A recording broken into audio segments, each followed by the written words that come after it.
Ha ha. So it's official. Aaron Rodgers' release has been negotiated by Joe Douglas.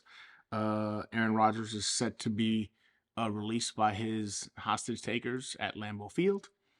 And yeah, in all actuality, I don't know how I feel about the compensation. Um, who won this trade? Did somebody win this trade? Was it fair? Was it lopsided? Did we get fleeced? Man, let's talk about it. I can do it all, I will never fall off the renaissance. You know that I got the mother sauce, man. You know I'm the boss, I know what it costs. Have you what a loss? I'm so versatile, yeah, I'm a renaissance, man. I can do it all, I will never fall off the renaissance. You know that I got the mother sauce, man. You know I'm the boss, I know what it costs. Have you what a loss? I'm so versatile, yeah, I'm a renaissance, man.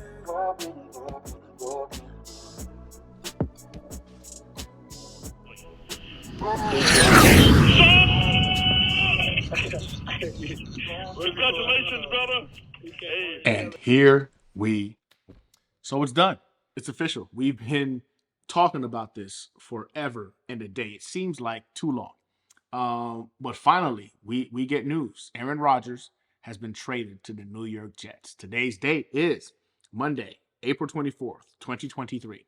It's officially the day the New York Jets just became Super Bowl contenders. So, with that being said, let's talk about this, man. So the New York Jets wind up making this trade, and the compensation is not far off from what the majority of Jets fans, Jets content creators were talking about it potentially being.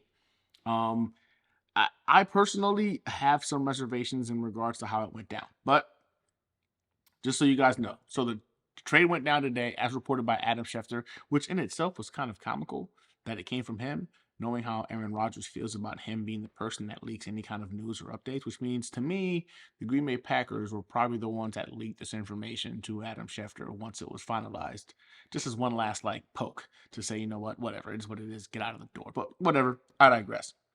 So, trade compensation, as reported by Adam Schefter, is the New York Jets get Aaron Rodgers, pick number 15, a 2023 fifth round pick, which is number 170 overall.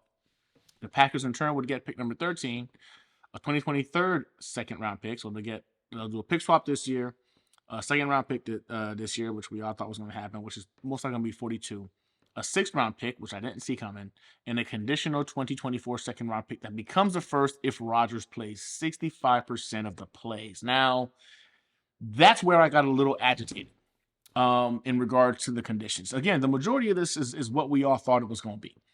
We've spoken about how the only way the Packers would even touch pick 13 would be in essence if they were doing a pick swap. Okay, boom, nailed it. That happened. We talked about them getting a second round pick from the New York Jets. Not both of them, just one of the second round picks. Boom, that happened.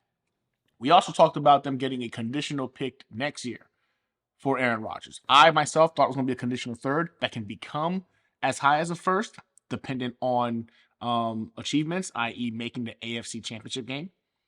Instead, it's a second that becomes a conditional, or that becomes a first if he plays 65% of the plays. That pretty much to me means it's a guaranteed first. So what it boils down to is this: if you take aside the fifth round pick and the freaking sixth round pick, whatever, that's neither here nor there. The pick swap of 13th to 15th is the equivalent of a fourth round pick, which we didn't have anyway. So okay, whatever, it is what it is. This draft class is pretty mid anyway. So in all actuality, that drop isn't really going to go ahead and really cause too much damage. I also think the Packers are eyeballing JSN, so somebody that I wasn't a fan of and didn't want just to go forward will be off the board, which is fine by me. I do believe it probably puts us out of the realm of Paris Johnson, which kind of sucks. I was really freaking hoping that was the guy. But in essence, that drop back eliminates JSN being a possibility, and I think it also eliminates potentially two of the top three offensive tackles on the board. Which is Peter Skoronski, in my opinion, and Paris Johnson. So, in a nutshell, what does this look like? I don't think I appreciate the magnitude of this trade in terms of what it looks like on paper. On paper, it looks as if it's a trade that had to be done. Both sides had to give and take a little bit. It's a second round pick and a first rounder next year. Let's be honest, 65%. Aaron Rodgers doesn't miss games. He's going to hit that threshold. So it's going to be a first rounder next year. So ultimately, it's going to be whether it's a late first rounder, and God forbid, a mid first rounder or earlier, which will be frustrating. So we traded Aaron Rodgers for a early second this year and potentially a first rounder next year. There's no protection for the Jets if he decides to retire in 2024. That's telling to me, which means the only way this gets done with Joe Douglas is that he knows Aaron Rodgers is going to be here. That should be comforting, but it's still kind of concerning because there is no protection in the situation that he chooses not to be here. Okay, fine. I digress. So why was the condition so easy? I feel like to make it a conditional second to a first, why was it so easy to get done? Is that something that the Jets potentially caved on within the last hour or so, couple of hours? Because they just started talking again yesterday, and then here we are, a week of the draft. They decided to go ahead and potentially bend the curves a little bit. Maybe that was more of a Woody Johnson pushing to say, you know what, as long as a conditional first, we can go ahead and deal with it. I don't know. I just think the condition is more of a joke than anything else. Aaron Rodgers is going to, of course, play more than 65% of the snaps next season. And I think what it boils down to then at that point is whether or not Aaron Rodgers takes us to a deep playoff run. Are we making the playoffs next year? I feel confident to say that we're making the playoffs next year. How deep can we go? I mean, the limit, the goal is Super Bowl. All right. You don't make this kind of a move without wanting to make it to the Super Bowl. But it is the AFC. It's a gauntlet. You know what I'm saying? We've got Joe Burrow. We've got Patrick Mahomes. We've got freaking Josh Allen. We've got Justin Herbert, right? We've got a tough Miami team right now that's pretty well rounded in terms of offensive and defensive personnel. Whether or not they all put it together remains to be seen, but that can't go without its own concerns. So playoffs, I do believe the New York Jets make the playoffs next season.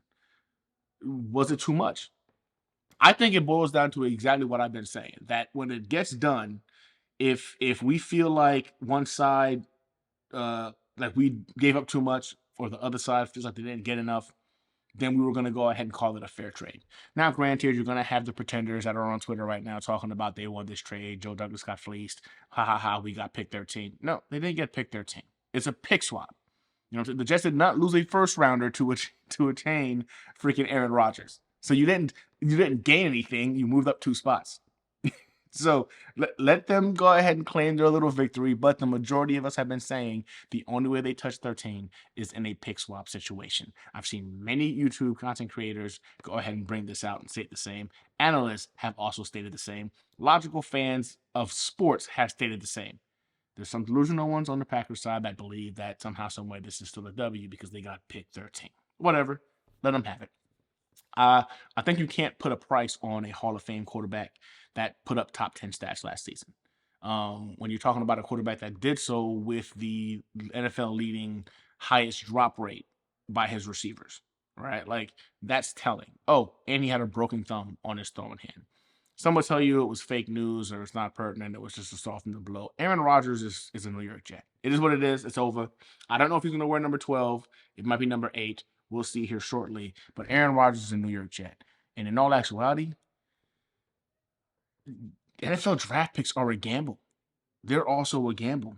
In fact, if the first overall pick in this year's draft has a season like Aaron Rodgers did last year, which arguably was his worst season as a quarterback in the NFL, that freaking pick, whether it's CJ Stroud or freaking Anthony Richardson or Will Levis or Bryce Young, whatever, whoever that quarterback is, if they can put up top 10 numbers like Aaron Rodgers did last season, that's a home run hit, a home run freaking pick.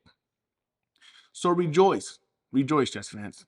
You have a legitimate NFL starting caliber quarterback that gives you the potential, that gives us the potential to be Super Bowl contenders. Was the price high? It's what we thought it was going to be, right? I think, unfortunately for me, I just don't know how I feel about it being a second rounder that's definitely a first. It might as well have been an unprotected first at this point. 65% is a low threshold for him to achieve. And not getting any picks back to protect us in case, he retires next year. Threw me for a loop. I thought that was going to be a legitimate thing. But the biggest surprise, I think, is there were no players involved in this. Is Corey Davis a New York Jet next season? I think that's been missed as well. When we look at the core group of the talent of the Jets have remained intact. Corey Davis is still a New York Jet. Carl Lawson is still a New York Jet. What's that say about their future with the team? Anyway, what do you think about the trade? Do you think the Jets lost this trade, won this trade? Are you upset about it? Are you excited about it? I'm more excited about it because we legitimately have a quarterback now to lead this team next season. Joe Douglas, I think for the first time, played chess and came to a stalemate. I think this was an even trade across the board. I would have liked some things to go more our way. I'm sure the Packers fans would like some things to go their way, which means most likely it was a fair trade.